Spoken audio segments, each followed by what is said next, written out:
A palavra tem poder e autoridade para mudar a minha vida, e é exatamente isso que eu desejo. Em nome de Jesus, quero nada que venha do homem, e darei ao Senhor a honra, a glória, o louvor, a adoração e o domínio para sempre, em nome de Jesus. Diga amém, dê um aplauso à palavra de Deus. Pastor, por que você pede para a gente aplaudir antes de começar a pregar? Nós estamos dando as boas-vindas à palavra do Senhor. Nós estamos dando as boas-vindas à palavra do Senhor. Aleluia. Glória a Deus. Aliás, alguém me fez uma pergunta e eu já respondi, mas quero responder para você também. Se durante as ministrações aqui da terça, da quinta, do domingo de manhã, do domingo à noite, se quiser ligar seu celular e gravar tudo, eu estou te autorizando, tá bom? Porque a gente não consegue guardar tudo na mente, e era bom que você depois ouvisse essa palavra pelo menos 5 ou 6 vezes. Eu não aguento, pastor. Deveria, porque a Bíblia diz que a fé vem pelo ouvir, e não é ouvir o pastor Marcos Gregório, é ouvir a palavra, porque o evangelho é o que mesmo?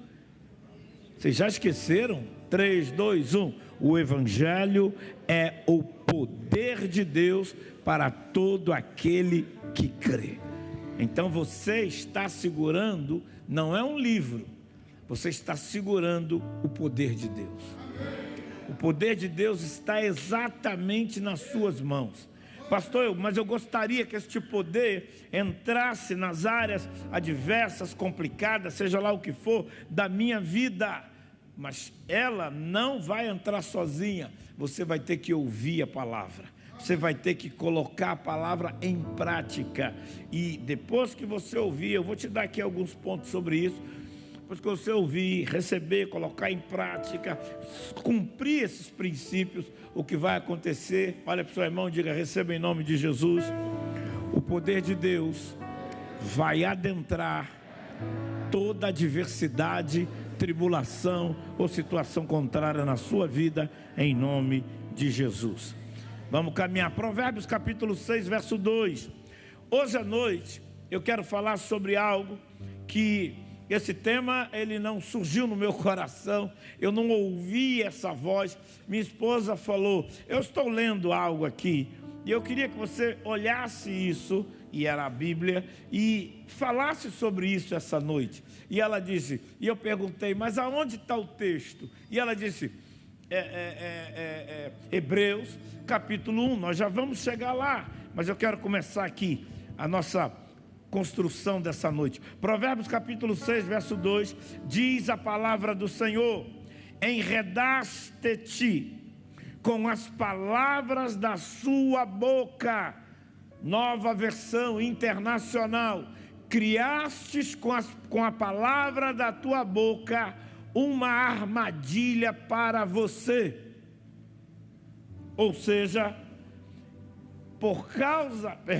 por aquilo que eu posso declarar, isso pode se manifestar na minha vida como uma armadilha, como uma gaiola, como uma prisão, e é o que o texto está dizendo, para que a gente entenda, não apenas o que está em Provérbios 18, 22, o poder da vida e da morte está na língua, quem bem o utiliza comerá do seu fruto, mas também compreender, entender que é crucial termos cuidado com a palavra que liberamos. Por quê, pastor? Repete após mim: porque a palavra é semente. Palavras são sementes, e palavras repetidas são sementes plantadas.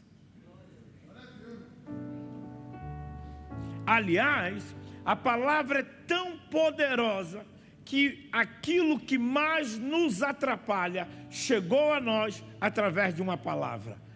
Pensa 30 segundos. A palavra é tão poderosa que aquilo que mais nos atrapalha hoje chegou a nós através não apenas de uma palavra, mas através de palavras repetidas. Como assim, pastor? Você já pensou sim ou não? Sim ou não? Ok, não. É um sim com um tom de não. Tudo bem, sem problemas, sobre o que o senhor está falando. Alguém na nossa casa, na escola, alguém com importância, com autoridade, alguém que amávamos e confiávamos, liberou uma palavra. Você não sabe, você não aprende, você não vai chegar a lugar nenhum. Aquilo feriu a nossa alma. Aquilo trouxe para a nossa alma dor. E para alguns, enfermidade. E essa é uma coisa importante, pastores, pastora, que a gente não pode perder de vista. O quê? Às vezes você ora por alguém 1 trilhão de vezes e ela não é curada. Por quê, pastor? Porque ali não está operando apenas uma enfermidade, ali está operando, sobretudo, um espírito de enfermidade.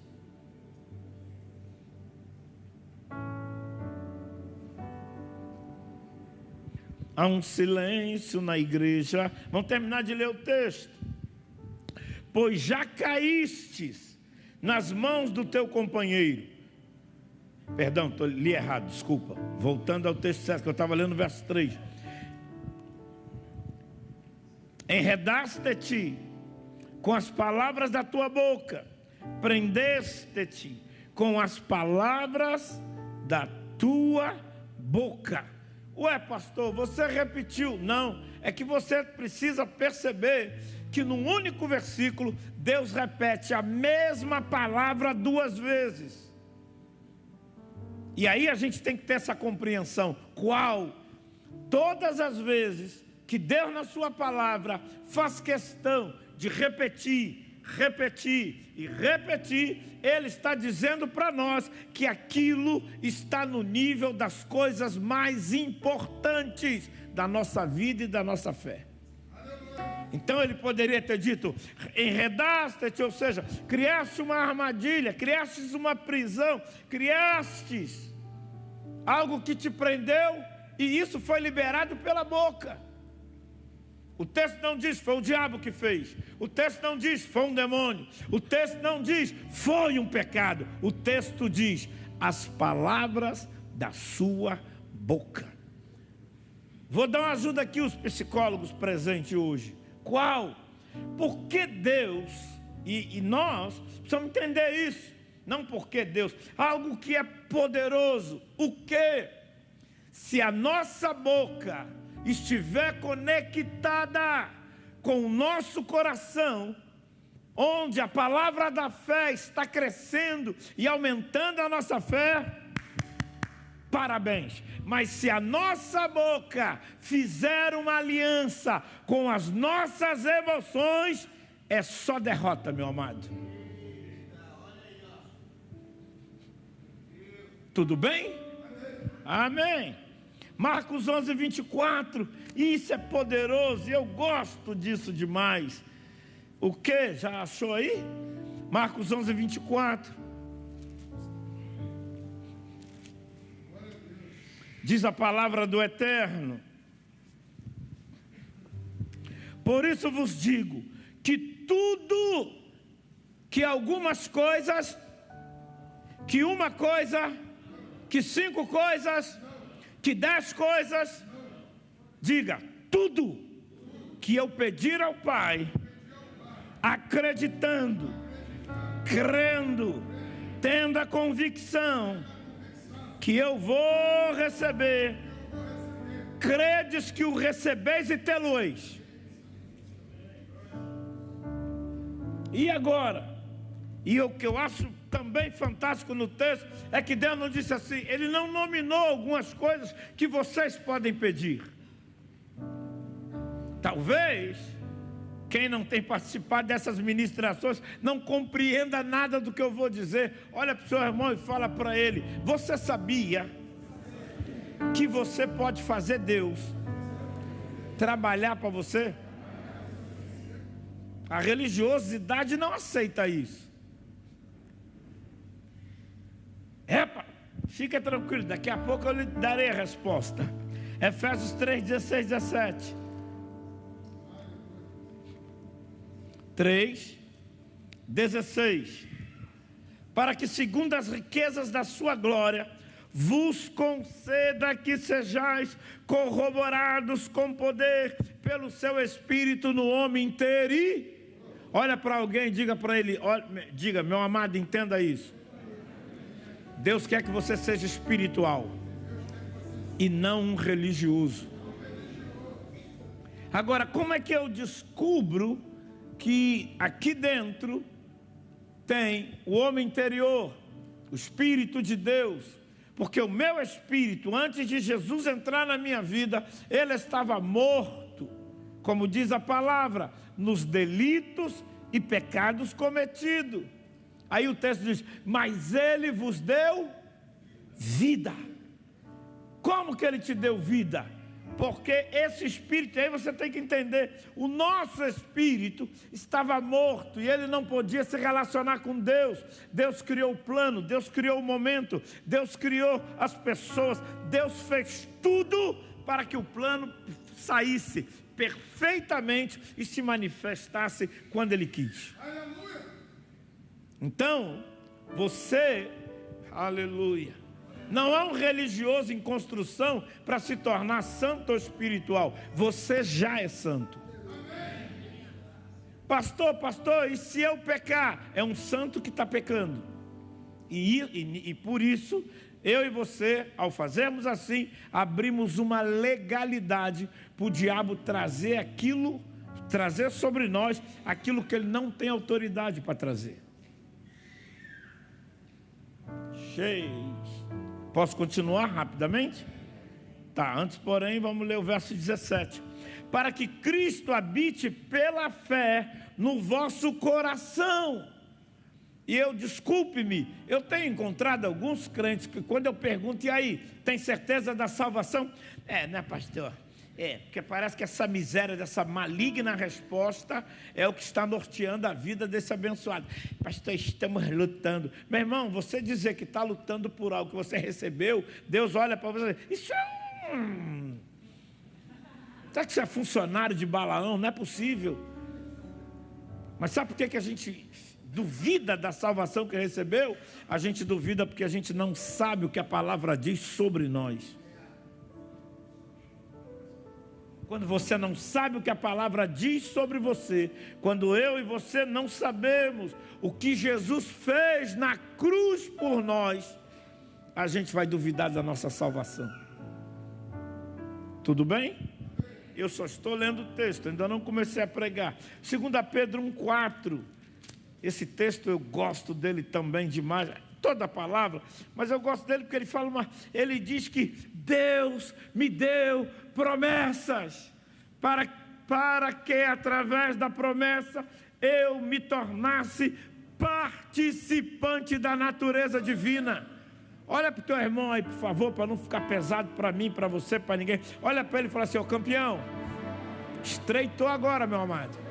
Fala para ele, campeão, estreitou agora.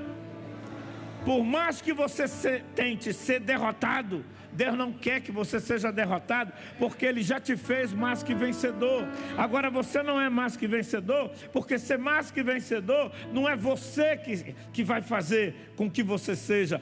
Jesus já fez, já está na sua vida. Você tem que aprender a tomar posse. E é por isso que a gente precisa ler, se encharcar, banhar, até se afogar se for preciso, na palavra de Deus.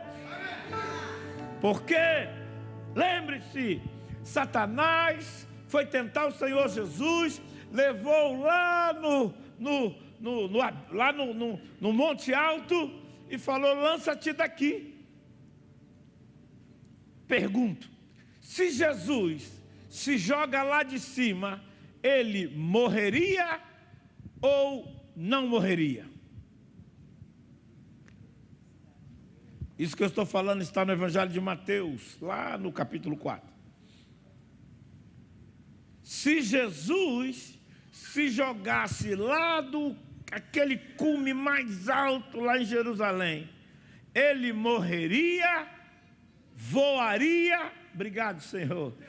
Ele morreria, voaria, ou se arrebentava todo?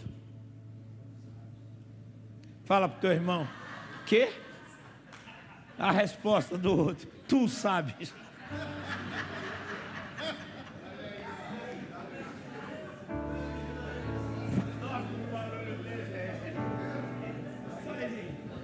Esse espírito de Adão, cuidado, hein? Botou a culpa em alguém, rapou. Não, diga ao seu irmão: Jesus jamais faria o que o diabo disse, porque ele não estava a serviço do diabo, ele estava a serviço de Deus. E quando você está a serviço de Deus, mesmo o que parece ser o pior, vai ser transformado no melhor, porque você está no serviço de Deus. Você está entendendo, sim ou não? Glória a Deus. 1 João 5,4, ele diz: e essa é a vitória que vence o mundo, a nossa fé. Aí a gente está orando: ó Deus, eu preciso vencer. E ele olha e fala: quem é esse cabeçudo ou cabeçuda que está falando que precisa? Tu já é vencedor. Eu já te tornei vencedor. Eu já te tornei vencedor. Não existe batalha que você entre para perder, porque você é vencedor.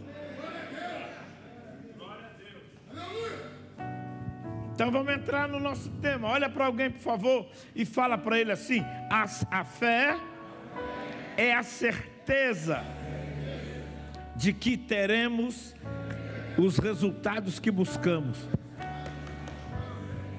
A fé é a certeza que teremos os resultados que nós buscamos. Certeza, convicção. Outra frase que eu escrevi aqui: a fé não vem até você. Oh, como assim, pastor? Eu vou citar a frase toda. A fé não vem até você porque você quer. A fé veio até você porque Deus te deu fé para crer. Só que esta fé para crer, que foi a fé usada para você ser salvo, ela tem que crescer. Ela não pode. E é isso que tem acontecido, e eu continuo dizendo. Você me acompanha na internet, desculpe, eu não quero saber se você está angustiado, triste, desanimado, se está tudo mal na sua vida. Venha no culto, ouve a palavra de Deus, determinado a fazê-la, porque nesse dia a tua vida começa a mudar. Amém ou não amém? A sua vida vai começar a mudar. Amém? Por quê, pastor? Porque a palavra é o poder de Deus. Romanos 1,17. Eu não me envergonho do evangelho, escreveu o apóstolo Paulo. Por quê? Porque o evangelho é o poder de Deus para todo aquele que crê. Pastor, mas eu ainda não sei direito o que é fé. Então eu vou tentar te ajudar a compreender o que é fé. Suba naquele mezanino e se joga lá de cima, que aí você vai descobrir o que é fé. O senhor está louco? Cuidado aí com corte, ok? Que, pastor? Então o senhor está dizendo que eu vou descobrir o que é fé se eu subir no mezanino e me jogar lá de cima? Sim!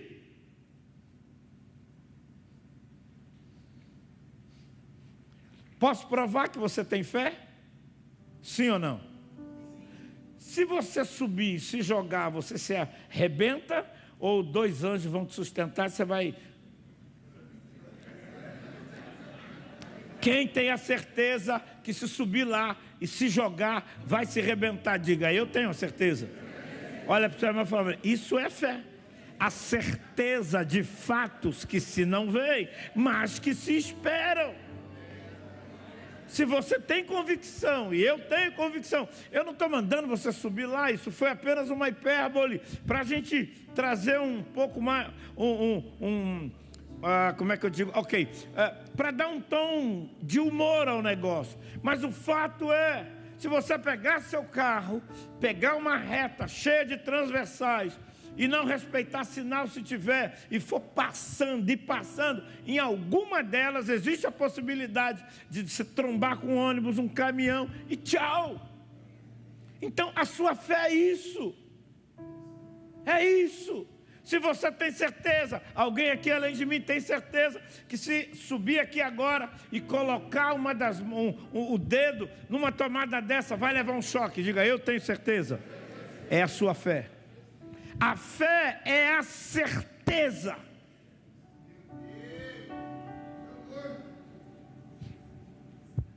Ok? Tudo bem? Agora sim, vamos entrar no nosso texto. Hebreus 11, de 1 a 5. O nosso tema hoje, e se você não gostar, a culpa é da pastora Cris. Estou brincando, minha filha. Hebreus 11, 5. A partir de hoje, eu vou compartilhar com você, baseado em Hebreus, 70 atributos da fé. Você nunca ouviu isso? É inédito. Claro que eu não vou pregar isso tudo hoje. Eu vou pregar hoje apenas 5. Me ajuda aí, Espírito Santo. Repete comigo, enquanto você abre a Bíblia, diga: através da fé, não há a menor dúvida de que o resultado é aquilo que eu espero. Amém ou não amém? Aleluia. Hebreus 11, de 1 a 5. O que é isso, pastor? Isso são os atributos da fé. Pastor, define para nós primeiro o que são atributos. Atributo são as particularidades, qualidades e características de alguém ou de algo. Exemplo, Deus é amor. Por quê? Porque amor é um dos atributos de Deus. Deus é santo porque santidade é um dos atributos de Deus. Quem entendeu diz amém. Então nós vamos conversar um pouco sobre 5 atributos da fé, e eles têm um nome. Hebreus 11, 1 diz: ora, a fé é o firme fundamento. E quando a música diz, eu tenho um firme fundamento, ela está falando de quê? Da palavra de Deus, que gera a fé, que faz a fé crescer. Olhe para alguém e diga, eu tenho um fundamento. Muitas das vezes as pessoas vão embora da igreja, se desviam, saem fazendo um monte de caca, sabe por quê? Porque elas relegaram o fundamento. Elas não estão apoiando as suas vidas no firme fundamento da palavra de Deus. Elas se baseiam em amizade, se baseiam em ajuda, se baseiam no emocional, se baseiam em bobagem, se baseiam em besteira.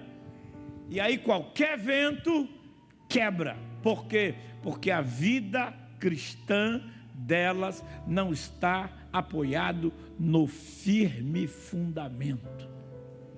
Quem entendeu? Então continue comigo. Então, ora, a fé é o firme fundamento das coisas que se esperam e a prova das coisas que se não veem. O que é dúvida, pastor? Se eu espero, pode acontecer ou não. Olha como é que a gente contamina a palavra. Não, se eu espero, pode acontecer ou não. Mas não é isso que o texto está dizendo. O texto está dizendo o seguinte: não conduza a sua vida baseado no que você vê, e sim no que você crê, no que você sabe. Lembre-se que o apóstolo Paulo disse, crê, por isso é que eu falei.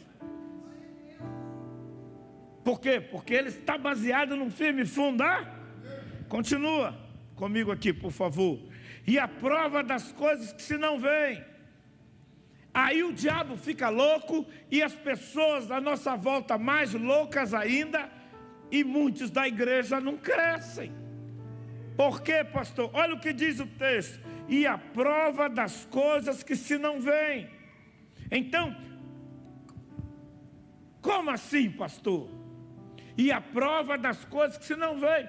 Nesse mundo tenebroso que jaz no maligno, nesse mundo onde os seres humanos terráqueos vivem, tudo para eles está baseado no que eles veem.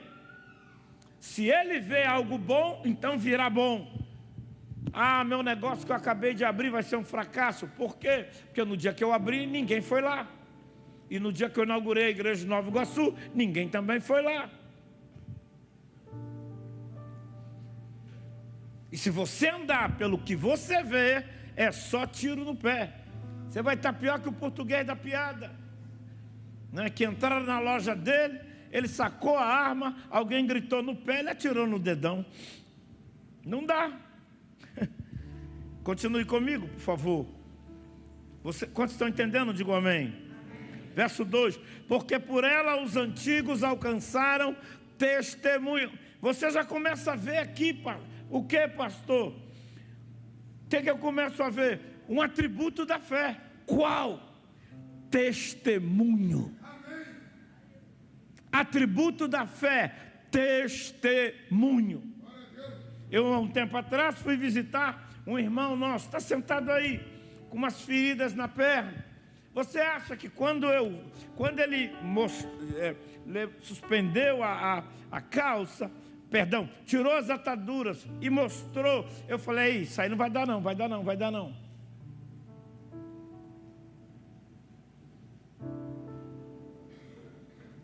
E aí depois ele foi ao médico, e ele foi a uma médica, ele foi a outro médico, e os dois: esquece, você vai perder essa perna, isso não tem cura. E aí eles ligaram para mim, eu falei: rapaz, não esquenta não, porque às vezes o diabo usa a boca dos médicos mesmo.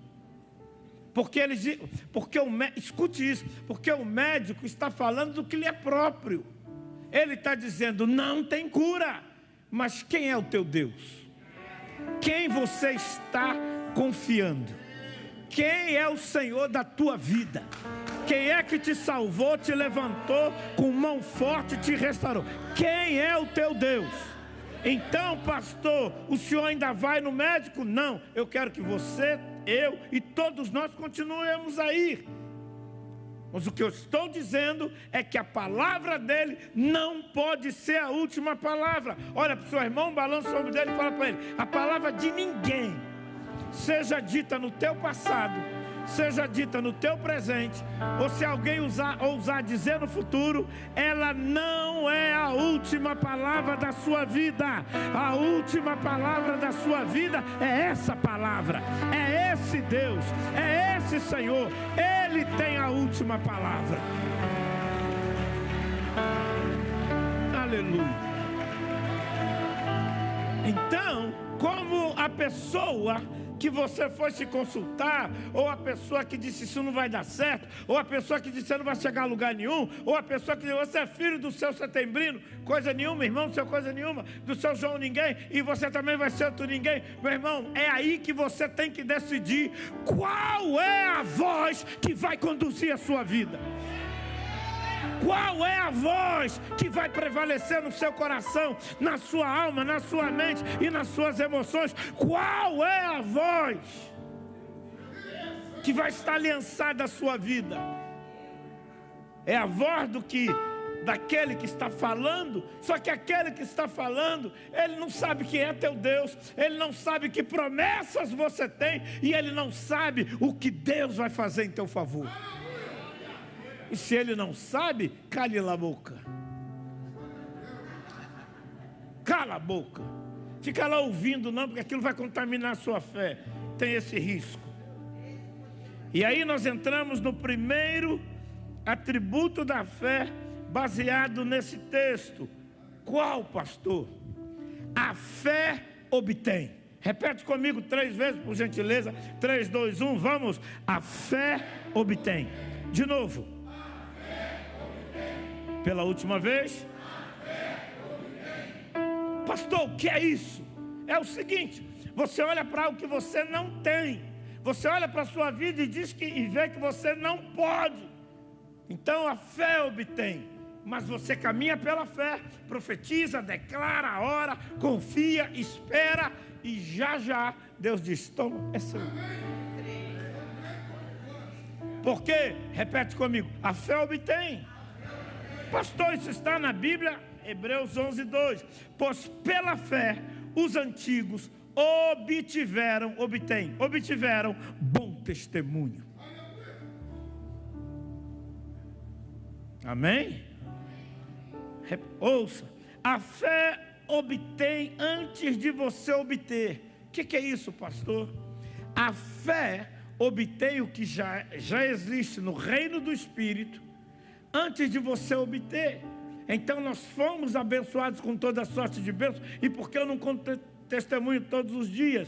Porque eu não quero compreender que aquilo que eu já tenho, que eu preciso obter antes de ter. Lembra da mulher do fluxo de sangue?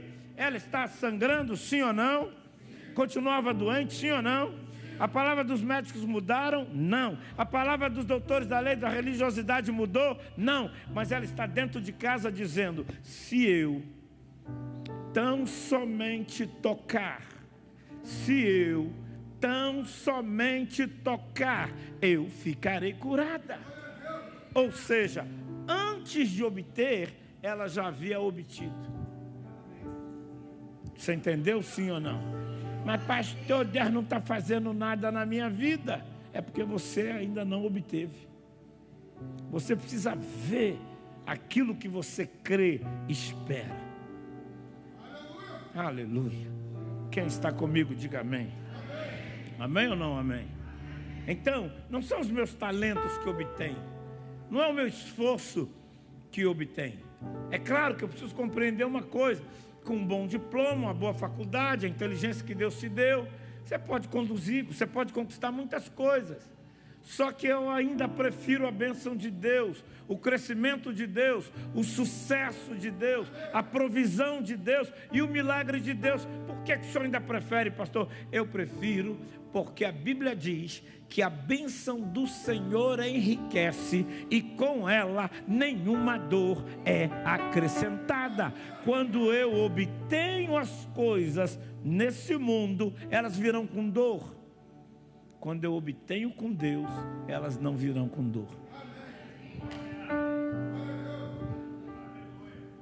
Podemos seguir?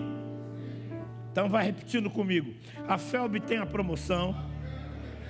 A fé obtém o aumento. A fé obtém a salvação. A fé obtém romper financeiro. A fé obtém curas. A fé obtém milagres. A fé obtém tudo que eu preciso. A fé obtém tudo que eu necessito. A fé não é um sujeito passivo, inativo. Se crermos, a fé obtém. Mas onde é que está na Bíblia que a fé não é um sujeito passivo? Se tiverdes fé e disser a esse monte: ergue-te, lança no mar, e crê que assim se fará, é o que vai acontecer. É isso. Porque a fé obtém. Amém ou não amém? Aliás, olha para o seu irmão e fala: eu não tenho nada com isso. Mas eu queria te dizer que a bênção de Deus, com milhares de promessas, estão esperando você tomar uma decisão para que elas se manifestem na sua vida, para que elas sejam derramadas na sua vida, para que elas sejam derramadas na sua casa, para que elas abençoem seu casamento, abençoem seus sonhos, abençoem seus projetos, abençoem sua empresa, abençoe seu consultório, abençoe todas as áreas da sua vida, porque Deus não nos fez uma promessa. Deus não nos abençoou com toda sorte de bênção em uma área e outra não, em uma situação e outra não, em algo sim, não, em todas as áreas da vida. Então a fé não é um sujeito passivo. Eu quero repetir isso. A fé não é um sujeito passivo. Mas qual é o problema? O problema, pastora D, é que a gente vem à igreja e presta um culto passivo. Nós viemos ao culto, mas não cultuamos. Conversamos, vamos lá para fora, celular ligado, alguém responde. Baixa aí, porque agora não vê. Abaixa aí. Ó, estou ocupado agora, depois a gente se fala. Eu não entendo. Escute. Me ajuda aqui, irmã, por favor. Isso é da senhora? Não? Então pode jogar fora. Estou brincando. Ouça. É um troço absurdo o que eu vou te falar. O que, pastor? O que é que tem na escola de samba que quando elas desfilam é gritado a plenos pulmões que é o maior espetáculo da terra? Porque nenhum sambista entra para desfilar na escola de samba ou na avenida de forma passiva. Tem gente lá sambando.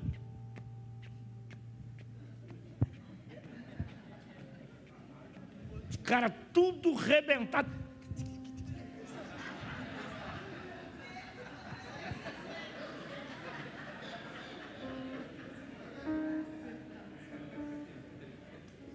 Só que a gente vem ao culto debaixo da passividade. Não, eu não me envolvo. Por que eu tenho que levantar uma das mãos? Porque você está vivo.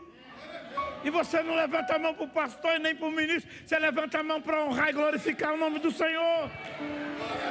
Há coisas que não estão acontecendo nas nossas vidas e elas não estão acontecendo, e a culpa não é o diabo. Você veio defender o diabo hoje? Sim. Por quê, pastor? Porque não está acontecendo por causa da nossa passividade, conformidade. Você não luta, você não briga, você não quer fazer nada acerca daquilo.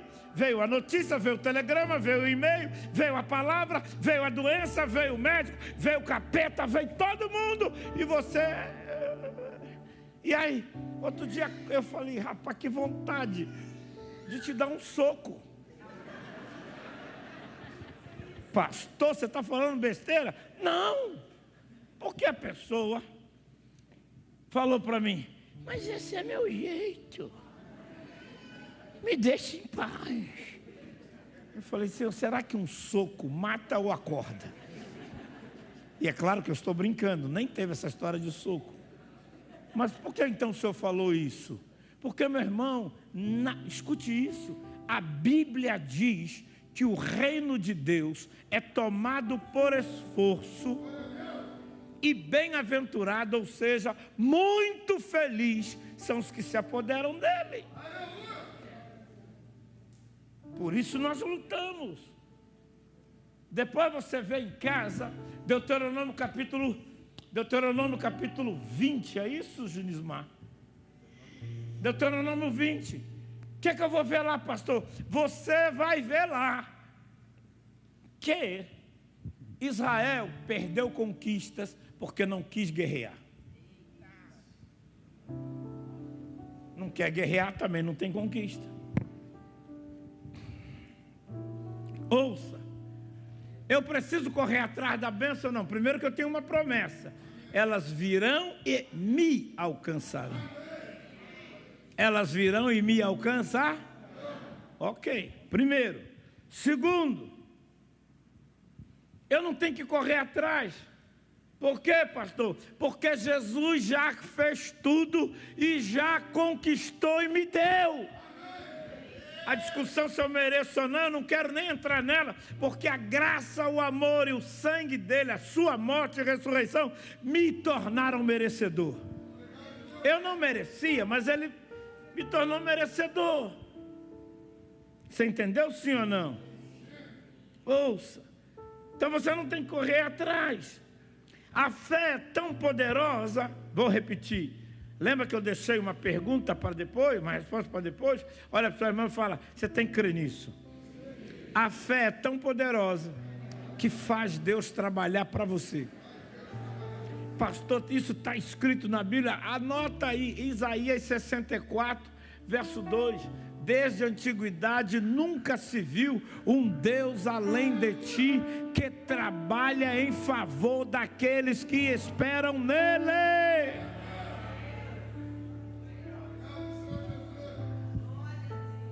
Está na Bíblia.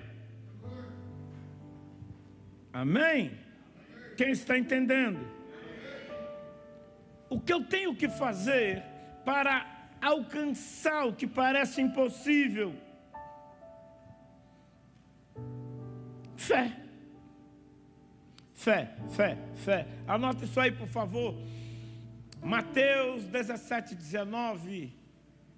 Não, porque Mateus 17 é a transfiguração. Mateus 19, lá nos últimos versículos.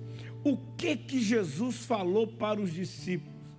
Primeiro ele disse para eles, porque o pai trouxe um menino que era possuído por um espírito maligno, que o lançava no fogo, que o deixava desmaiado como morto, semi-morto. Ok? E ele então chega para Jesus e diz: trouxe o meu filho aos teus discípulos e eles não puderam curá-lo. E aí depois que Jesus pega o menino, abençoa, o menino recebe a bênção, e tudo é uma bênção, aleluia, glória a Deus, bendito é o nome do Senhor. Aí então agora vai acontecer uma outra coisa. Qual? Eles perguntam: Senhor, por que não podemos libertar o menino? E Jesus diz: por causa da pequenez da vossa fé. Mas Deus... Ok, Mateus 17, 19? Ok, 17 e 20, obrigado. 17 e 20. Eu posso errar a referência, mas o versículo está lá, tá? Fica tranquilo. Não estou inventando versículo aqui não. Tá bom? Aleluia. Meu Deus. Bendito é o nome do Senhor. E aí Jesus diz a coisa mais poderosa que ele disse para mim em todo o seu ministério até a morte. Depois da ressurreição, outra coisa, mas até morrer, foi a coisa mais poderosa que Jesus falou para os discípulos. O que é que ele falou, pastor? Nada vos será impossível. Então, quando Jesus diz que nada me será impossível, é nada me será impossível. Na verdade, ele está dizendo assim: prestem atenção. Jesus falando, prestem atenção, o que? Nesse mundo que vocês estão vivendo, não tem nada que possa ser impossível para vocês.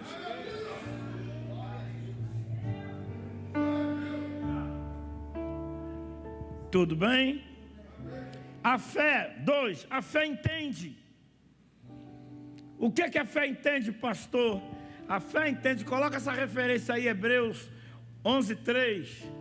Gênesis 1, 3, 6, 9, 11, 14, 20, 24, 27, 28, 29. É muito versículo. Eu não sei onde é que eu estava com a cabeça, mas glória a Deus. Fala para o teu irmão, a fé entende. Abre comigo em Romanos 10, 10. Romanos 10, 10. O segundo atributo da fé, qual é, pastor? Uma fé que entende. Onde está isso? Romanos 10. Posso ler? Verso 10. Visto que com o coração se crê para a justiça, e com a boca se faz confissão. Repete após mim. Eu tenho que mergulhar na palavra para que o Espírito Santo, que é o Espírito da palavra, me encha por completo. E o resultado disso vai ser uma aliança entre o meu coração e a minha boca. É isso. Pergunta ao seu irmão, você ainda está no negócio, você ainda crê que Deus quer trabalhar para você? Isaías 64, verso 2 ou 4. Agora deu branco aqui. 4. 4. Isaías 62, 4. E até tem o Fernandinho, acho que alguém compôs uma canção assim. Foi o Fernandinho? Desde a antiguidade ainda não se viu, ainda não se ouviu um Deus que trabalha por aqueles que nele esperam. Se você esperar, ele trabalha em seu favor. Isso não é frase de efeito, isso não é jargão de pregador, isso é a palavra.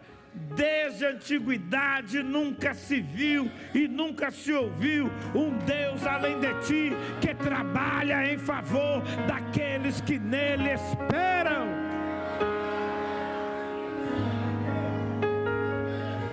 Hebreus 11:3 diz: pela fé entendemos que o universo foi formado pela palavra de Deus.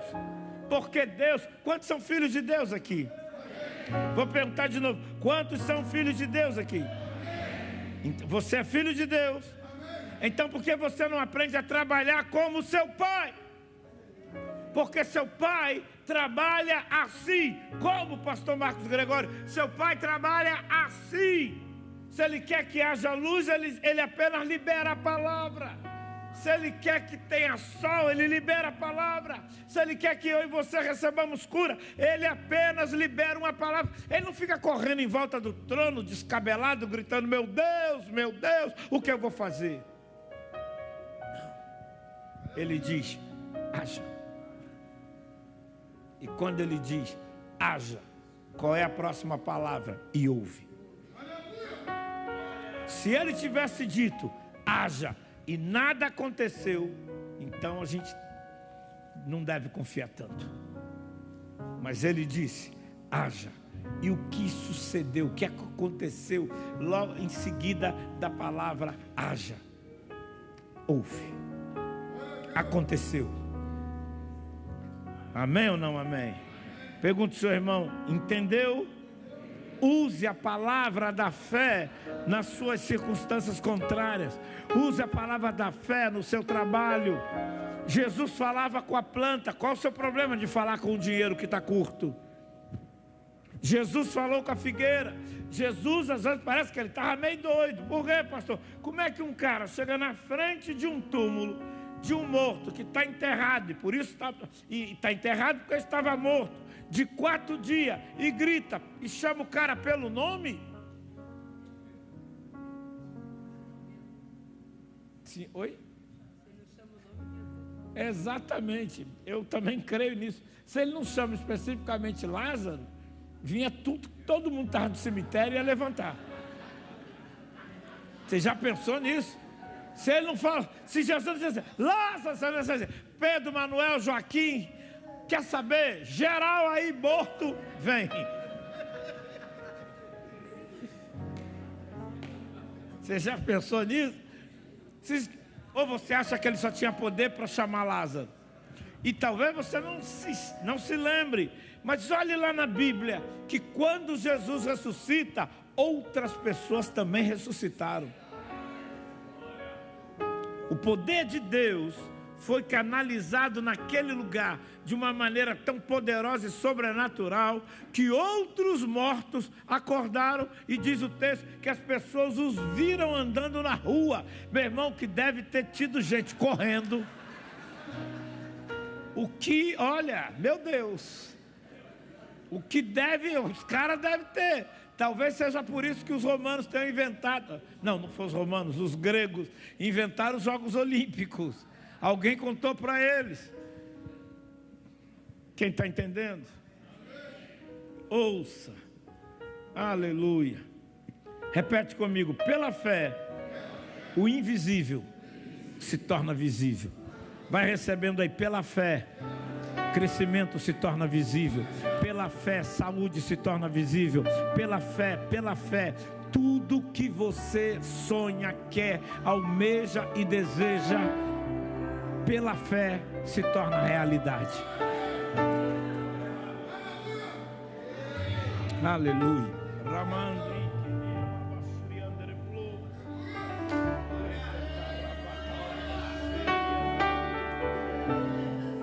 E essa é uma coisa que Deus mandou compartilhar com você. O quê? Pare de lutar com a sua alma. A alma fez uma aliança com a nossa carne para a gente se rebelar contra Deus. Então não lute com as suas emoções. Como é que é lutar com as minhas emoções? Não fique, hoje eu estou triste, hoje eu estou mal, hoje eu estou assado, hoje eu estou assim, hoje eu não estou afim. Não. Aleluia. Fala para o seu irmão, você já foi ao supermercado?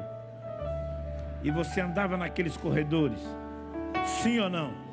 E você andava naqueles corredores e pegava óleo, aí depois você pegou arroz, e aí você pegou feijão, e aí você pegou carne, e aí você pegou água. Pela fé você entra no reino espiritual e pega tudo que você precisa.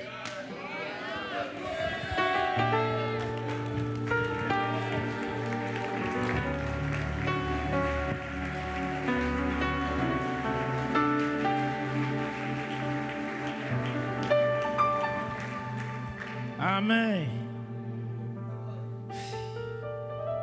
Fala para o seu irmão, a fé coloca um corpo em tudo. Não existe, você chama a existência e aquilo se torna uma realidade. E isso é poderoso. Realidade. Quem está me entendendo, diga amém. Ok, então vamos caminhar mais um pouco. Aleluia. Como podemos materializar as coisas que Deus coloca em nosso espírito? Esse sonho que está aí, isso não é maluquice da tua cabeça não, rapaz. Isso aí não é efeito da branquinha que você já tomou, não. Não. Foi Deus que colocou isso na sua vida. Quem te deu esse sonho foi o Senhor, para a glória do nome dEle. E você tem que batalhar, e você tem que se levantar para que isso que está no seu espírito venha de fora para dentro, venha de dentro para fora e se materialize. Alguém está comigo? Diga amém. Então como é que eu materializo isso, pastor? Primeiro, a palavra da fé. Ouça. Se eu der a você uma metralhadora .50, se eu der a você uma metralhadora .50, carregada de balas, mas as balas têm a ponta de chumbo, ou sei lá do que, mas não tem pólvora. Para que serve? Para que serve? Para nada. Olha para o seu irmão e fala, entendeu ou não? Fala, é isso. Uma fé sem pólvora é festim.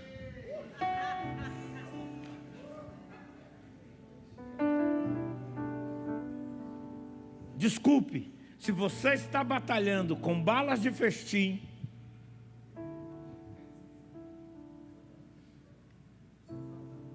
oi? Só faz barulho, mais nada. 2, aprenda a confessar a palavra. Que, pastor? Aprenda a confessar a palavra. Como assim, pastor? Confessar a palavra. Se vocês tiverem fé e dizer, falar, dizer, isso é que é a confissão. Mas por que a gente não confessa e não fala a palavra? Porque a gente lida hoje com 2 problemas. O primeiro problema é que as músicas, na sua maioria, não estão baseadas na Bíblia. Segundo, a gente não tem hábito de ler a Bíblia. Como é que você vai ser cheio da palavra se você não conhece a palavra, não lê a palavra, não se relaciona com a palavra? Porque quando eu me relaciono com a palavra, é o mesmo que me relacionar com o Espírito Santo. Porque Jesus disse: as palavras que eu vos digo são espírito e vida. Não pode ser outro espírito, pastor? Não. A operação é diferente, mas é o mesmo espírito. Está lá em 1 Coríntios capítulo 14. 3. O poder de esperar o tempo de Deus. Não permita que a paciência te leve, porque, irmãos, às vezes Deus tem determinadas coisas para muitos de nós, para todos nós. Mas, pastor, o que aconteceu? Você agiu antes da hora.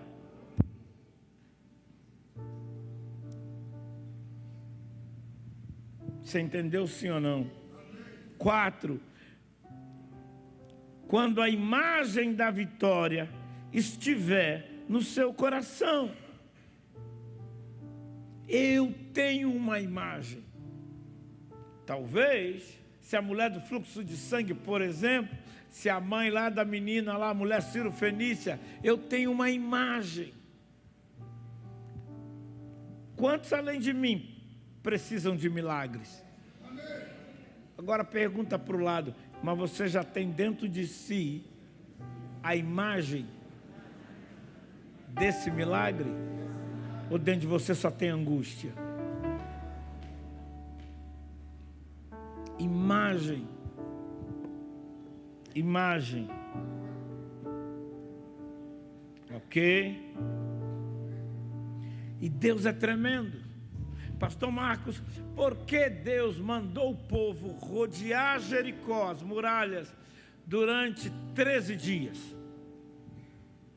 6 dias eles deram uma volta. E no 7º dia eles deram 7 voltas. Anote aí. Josué 6:10. Deus deu uma instrução para Josué. Diz ao povo que vocês devem rodear as muralhas em silêncio. Vocês só devem gritar ao final da 7ª volta. E o que Deus estava ensinando então? Deus é maluco? Não. Repete comigo. Cada dia uma volta. Mas ao final de cada volta, Deus estava fortalecendo no coração deles a fé para ver a muralha cair.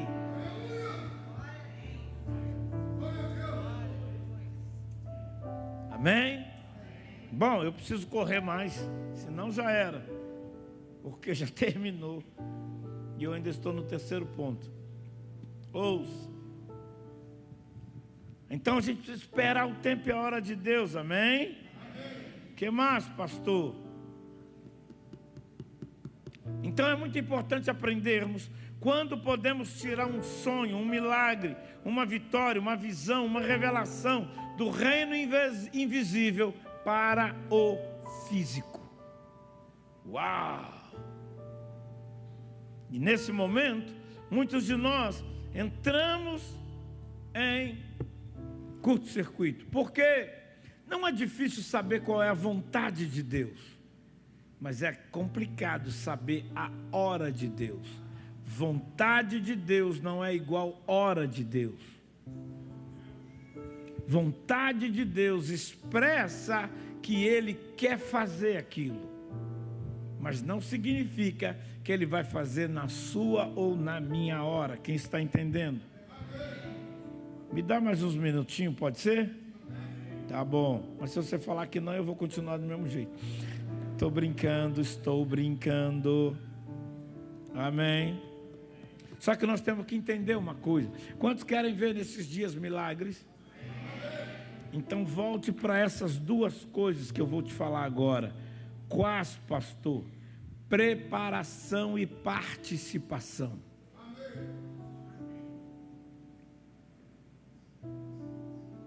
Não estou tentando parecer espiritual, melhor, santo, nada disso. Mas mesmo quando eu chego e quando eu venho de casa para cá, eu ouço versículos, eu ouço alguma frase, eu quero colocar alguma palavra, quem está entendendo, diga amém. Mas eu preciso compreender isso. Eu estou olhando o computador, eu estou sentado, eu estou escrevendo alguma coisa, ok? Eu estou mexendo a cabeça, eu estou balançando o meu corpo, eu estou cantando, porque culto é algo que eu tenho que participar. Ah, mas eu não estou afim de cantar hoje. Ok. Na verdade, não é verdade que você não está afim de cantar. A verdade é que você não está afim de Deus. Me pergunta por quê? Porque a Bíblia diz que, no Salmo 22, no versículo 2, que Deus habita no meio dos louvores do seu povo. Então, quando você não quer louvar, não quer cantar para o Senhor, você está dizendo que você não quer nada com Ele. O seu louvor é a antessala da chegada e da manifestação dos milagres de Deus. Amém? Quem está entendendo? Uau! Vamos. Os lábios de Israel se tornaram um impedimento para eles. Olha que loucura! Eles passaram apenas uma noite murmurando, e o resultado do que eles disseram aquela noite, estou em Números capítulo 14, a partir do verso 1, uma noite de murmuração. O que gerou na vida deles, pastor? Está lá no verso 22, só foi preciso uma noite, e eles receberam um decreto de passar 40 anos no deserto. Então cuidado quando você diz, Deus não está fazendo nada, o que adianta eu ir na igreja, o que adianta eu ir terça-feira, o que adianta eu ficar lá ouvindo o pastor falar, não está adiantando nada. Você está murmurando, continue repetindo e depois não reclama, porque você não está conseguindo entrar no descanso do Senhor. Porque descanso independe de estar recebendo bênção. Porque o descanso já é uma bênção. Porque o descanso é uma bênção. Enquanto o pau está quebrando a minha volta, eu estou descansando. Eu não estou aflito, eu não estou apavorado, eu não estou querendo me matar, não estou a fim de me jogar de lugar nenhum.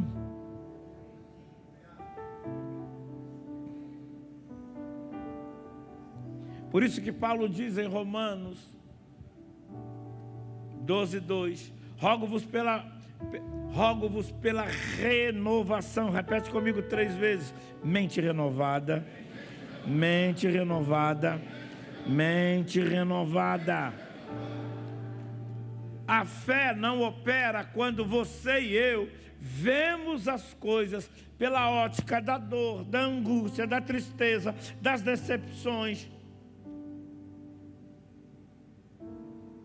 Porque nada dá certo, pastor, porque nós estamos enxergando as coisas por esses olhos. O olho da angústia, o olho da tristeza, o olho da decepção, o olho da frustração, o olho. Você está enxergando com os olhos errados. Você tem que enxergar através da fé. Olha para alguém e diga, porque através da fé eu vejo.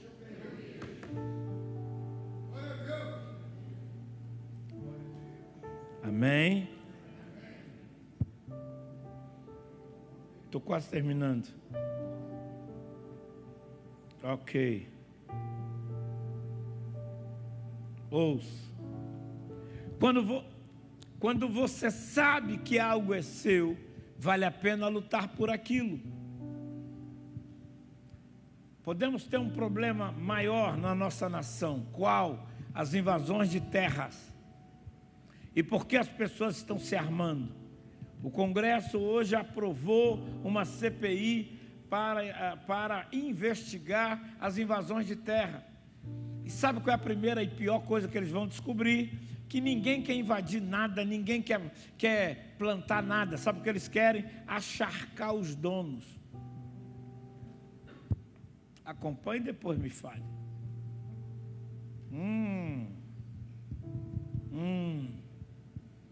E essa é uma frase antiga que tem algum tempo que eu não digo, mas eu gosto dela. Olha para alguém e diga para ele, fale para ele, a palavra é essa aqui, ó. Deus nunca te chamou e nunca te chamará para projetos fracassados.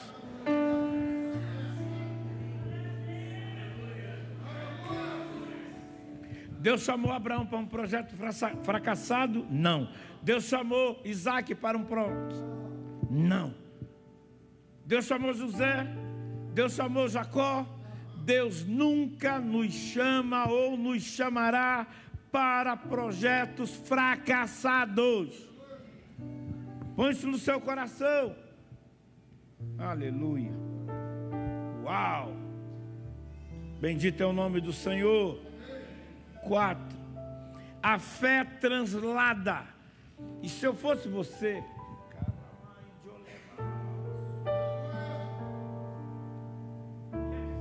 diria amém para as coisas que eu vou te citar aqui agora. E eu estou parado aqui para não me perder e não demorar mais. Hebreus 11:5. O quarto atributo da fé, qual é, pastor? Uma fé transladada. Olha a revelação do Espírito Santo. Hebreus 11:5. Pela fé Enoque foi transladado para não ver a morte. Não foi achado, porque Deus o transladara. Pois antes da sua transladação, obteve testemunho de haver agradado a Deus. Olha para alguém e diga, meu irmão, deixa o Senhor te transladar. Diga, nesse momento, isto não quer dizer que Ele vai te levar para o céu. Mas Deus quer te transladar.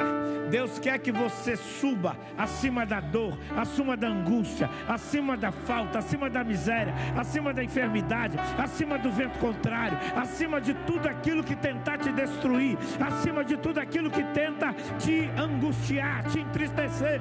Deus quer te transladar, ou seja, te colocar acima de todas essas circunstâncias naturais.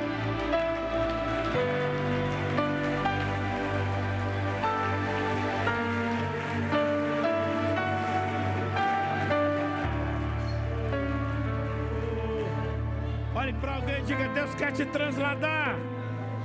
Ou seja, Deus quer te colocar sentado no lugar que Jesus conquistou para você.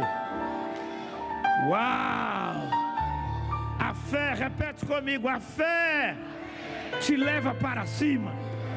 A fé te leva para a provisão. A fé te leva para o livramento. A fé te leva para os lugares da liberação, da bênção, do socorro, do poder, da autoridade, da unção. A fé quer transladar você. A fé quer te colocar acima, acima, acima, acima.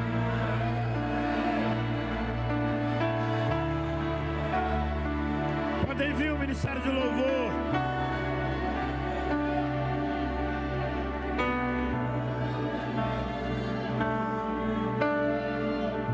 Pessoas não vão entender, não vão te compreender como você está fazendo aquela obra, como você está bancando aquilo, como você não está todo endividado, todo encralacado.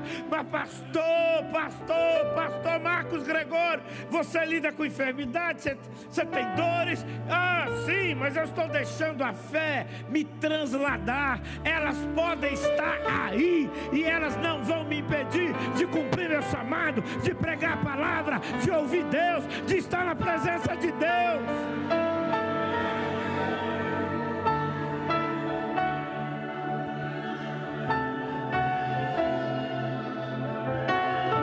Uma fé que translada, uma fé que te coloca acima.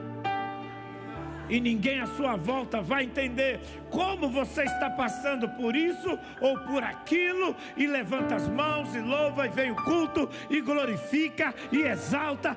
Olham para você e dizem, caraca, que brilho nesse rosto.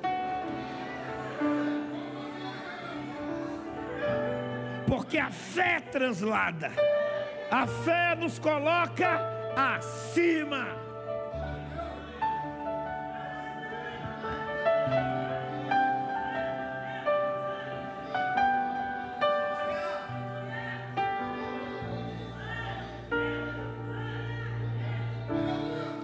americanos gostam muito dessa frase e nas suas canções, sobretudo. Qual, pastor?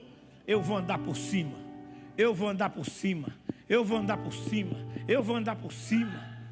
Os judeus ensinam aos seus filhos, desde a mais tenra idade: ande por cima, ande por cima, ande por cima. E por causa de quem nos colonizou, a gente aprendeu com eles a andar por baixo. A gente aprendeu com eles a viver contrário ao que diz a palavra, porque a palavra diz que você é cabeça e não é cauda, mas a gente anda como cauda, a gente anda olhando para baixo, a gente anda desanimado, a gente anda se sentindo sozinho, a gente anda como se não houvesse o Deus Todo-Poderoso na nossa vida.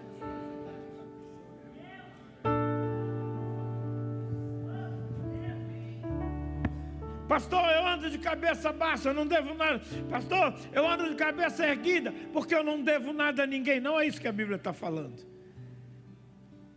Está falando de fé. E por que isso é importante, pastor? Porque ao longo da minha e da sua vida vai aparecer demônio. Dar com algo, então não serve.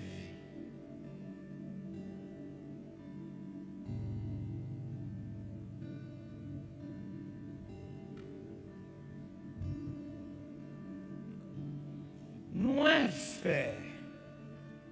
Não é fé. Porque se fosse fé, não precisava da imagem da Dona Maria. Não precisava da imagem da Dona Conceição.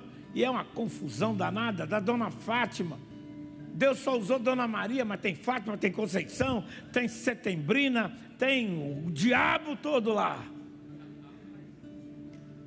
E eles precisam olhar para olhar para uma imagem, olhar para uma escultura. Esse é Jesus. Oi, está chorando. Esse é Jesus.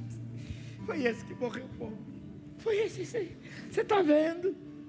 A fé não é o firme fundamento do que eu vejo. A fé é o firme fundamento das coisas que não se veem, mas a esperança daqueles que esperam. Por isso que a Bíblia diz que não baseia a sua vida no que você vê, porque o que você vê é temporal, é passageiro. Tudo que você vê vai passar pelo processo do envelhecimento. Daqui a um tempo essas cadeiras não vão servir mais, porque a ordem é natural. Elas não pode durar a vida toda. A fé não. A fé não, a fé é outra história. Aliás, lá em 1 Coríntios capítulo 14, Deus diz que tudo vai passar, tudo será aniquilado. Só não vai ser aniquilado a fé, a esperança e o amor.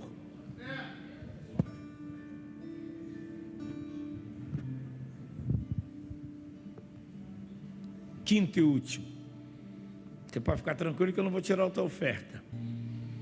Quinto atributo da fé. A fé torna as suas e as minhas ofertas excelentes. Isso está na Bíblia, pastor, Hebreus 11:4. Pela fé, Abel ofereceu a Deus mais excelente sacrifício do que Caim, pelo qual obteve testemunho de ser justo, tendo a aprovação de Deus quanto às suas ofertas. E aqui está o poder de uma oferta de fé. O que, pastor? Por meio dela, também mesmo depois de morto, ainda fala.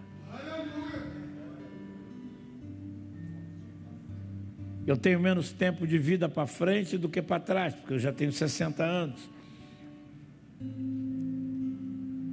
Mas o texto que lemos está dizendo que mesmo depois de você morrer, a sua oferta vai falar.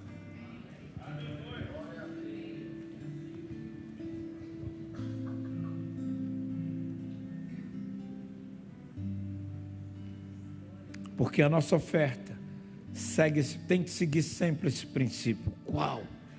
Financeiras ou sacrifícios de louvor.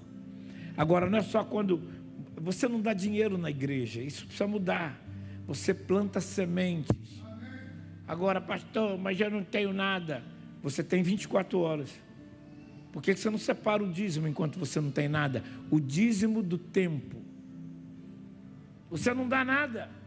E uma semente de nada só pode criar uma colheita de nada. Porque você não dá uns minutos. Porque você não dá algum tempo e ajuda, e serve, e trabalha na igreja. O Marcos, a esposa e o outro casal estão precisando de gente para ajudar no departamento infantil, para ajudar nos jovens, para ajudar na igreja. Mas hoje a gente está muito mais se ocupando, brigando e desejando o cargo do que aquela oferta de tempo.